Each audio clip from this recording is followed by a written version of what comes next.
Question number 3. A ladder has rungs 25 centimeter apart. See figure. The rungs decrease uniformly in length from 45 centimeter. ठीक है. At the bottom to 25 centimeter at the top. ठीक है. If the top and bottom rungs are 2 whole 1/2 meter apart, what is the length of the wood required for the rungs? बच्चों ये जो figure है ये figure समझिए आप. मैं एक बार क्वेश्चन फिर से पढ़ रहा हूं, देखिएगा. अ ladder has rungs 25 centimetre apart. मतलब ये है कि जो लेडर है, लेडर में जो रंग्स है ना, जैसे ये फर्स्ट रंग, ठीक है, ये सेकंड रंग, ठीक है, ये थर्ड रंग, ठीक है, और इसी तरह से आगे भी रंग्स है. ठीक है. तो लिखा है क्वेश्चन में ladder has rungs 25 centimetre apart. In rungs के बीच की जो डिस्टेंस है वो है 25 सेंटीमीटर. मतलब ये रंग और ये रंग है ना, इनके बीच की डिस्टेंस 25 सेंटीमीटर, इनके बीच की भी डिस्टेंस 25, इसके बाद जो रंग होगी उनके बीच की डिस्टेंस भी 25 सेंटीमीटर. ठीक है. तो इस तरह से इनके बीच की जो डिस्टेंस है वो 25 सेंटीमीटर है. ये क्वेश्चन में दे रखा है ladder has rungs 25 centimetre apart. मतलब फर्स्ट रंग, सेकंड, थर्ड. तो फर्स्ट रंग और सेकंड रंग जो है इनके बीच की जो लेंथ है वो 25 सेंटीमीटर है. सेकंड और थर्ड के बीच की डिस्टेंस भी 25 है. थर्ड और फोर्थ के बीच की भी डिस्टेंस 25 होगी. फोर्थ और फिफ्थ के बीच की भी डिस्टेंस क्या होगी? 25 सेंटीमीटर होगी. पहली बात बच्चों देखिए, दो चीजें दे रखी हैं. एक तो ये दे रखा है कि इन रंग्स के बीच की डिस्टेंस कितनी है, तो डिस्टेंस दे रखी है 25 सेंटीमीटर. और फिर क्या लिखा है? The rungs decreases uniformly in length from 45 centimeter at the bottom to 25 centimeter at the top. और बच्चों देखिए, पहली बात क्या दे रखी थी कि इन रंग्स के बीच की डिस्टेंस दे रखी थी. रंग्स के बीच की डिस्टेंस दे रखी थी. ठीक है. और क्या दे रखा है? ये जो रंग्स हैं, इन रंग्स की लेंथ भी दे रखी है. इन रंग्स के बीच की डिस्टेंस भी दे रखी है और इन रंग्स की लेंथ भी दे रखी है. The rungs decrease uniformly in length from 45 centimetre at the bottom.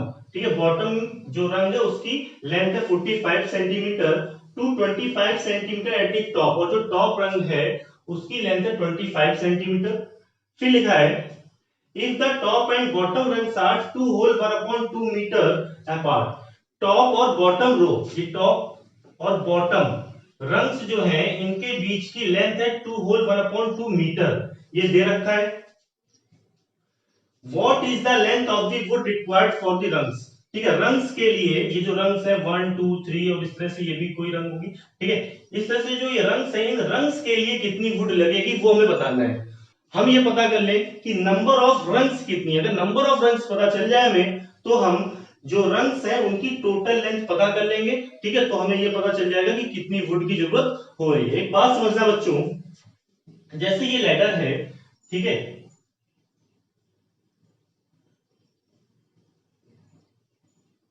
ये लैडर है.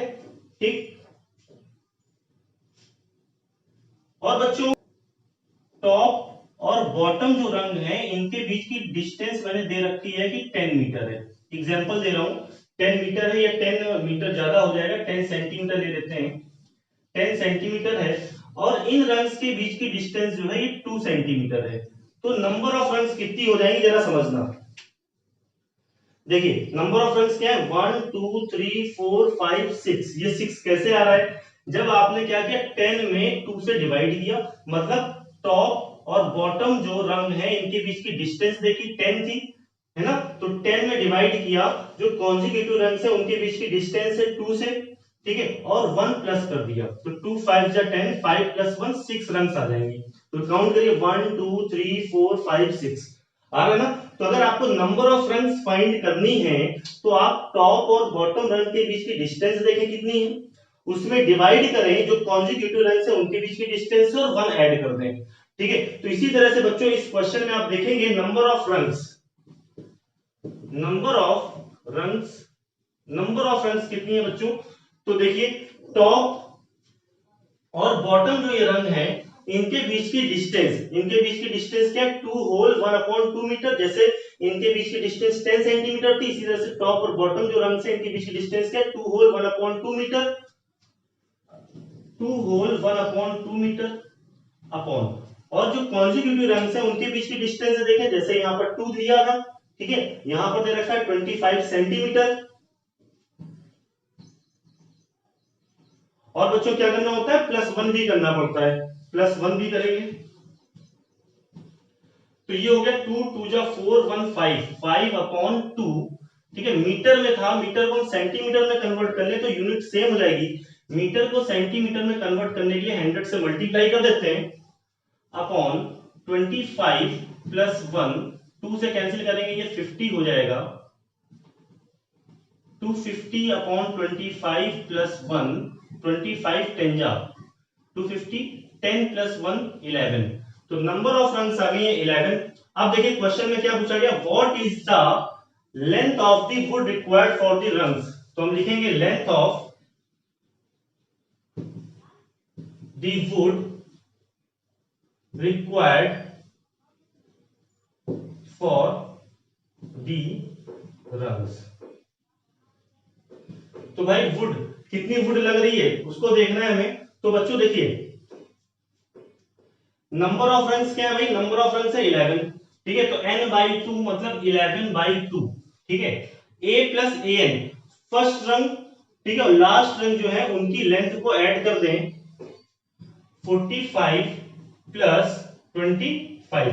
ठीक है, क्यों भाई, क्योंकि देखिए ये एपी बन रही है, क्योंकि क्वेश्चन में लिखा हुआ है कि इनकी जो लेंथ है वो यूनिफॉर्मली डिक्रीज हो रही है। यूनिफॉर्मली का मतलब क्या है कि ये ठीक है, जैसे इसकी 45 थी, एक एग्जांपल दे रहा हूं, ये 45 थी, फिर अगर ये मान लीजिए 43 हो गई, 2 सेंटीमीटर कम हुई, तो फिर ये 43 के बाद 41 ये भी 2 कम होगी, फिर 39 है ना, तो एक एपी बन रही है। तो नंबर ऑफ टर्म्स कितने हैं भाई, नंबर ऑफ टर्म्स 1 2 3 है ना, इस तरह से ये 11, नंबर ऑफ रंस 11 थी। ठीक है, तो टोटल टर्म्स कितने हो गए, 11 हो गए।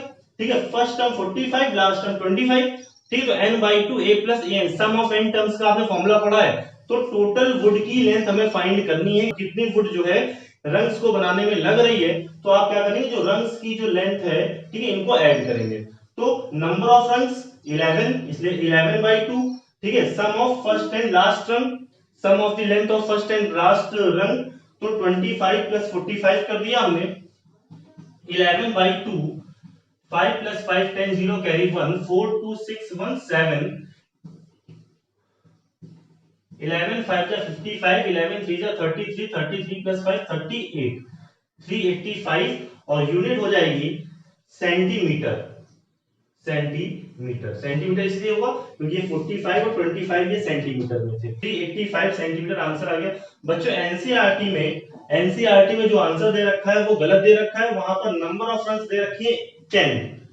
ठीक है, जबकि होंगी क्या 11। ठीक है, उन्होंने +1 नहीं किया हुआ, ये +1 नहीं किया हुआ है।